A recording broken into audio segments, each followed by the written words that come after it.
আসসালামু আলাইকুম। Hi guys, এটা আমরা নদীতে মাছ ধরতে এসে একটা বাদুর মাছ পেয়েছি। আপনারা দেখতে পাচ্ছেন, এটা নাকি বাদুর মাছ বলা হয়। দেখি উল্টাও তো, এটা উল্টাও তো। হ্যাঁ, সে থাকার কথা কুলে, অথচ দেখতেছি পানির ভিতরে। কোত্থেকে আসলো জানি না। আমরা জাল টানতেছি এখানে, রাত্র প্রায় 4টার মতো বাজে এখন। ওমা, বাদুরের মুখটা অনেক বড়, দেখতে পাচ্ছেন আপনারা কত বড় মুখটা। এখানে মাছ পেয়েছি, মাছ নেই আজকে সাগরে।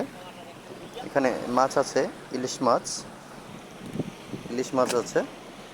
আর আমরা বলি বম মাছ, টোনা ফিশ যাকে বলা হয়। এই যে আমরা জাল টানতেছি এখন, দেখতে পাচ্ছেন।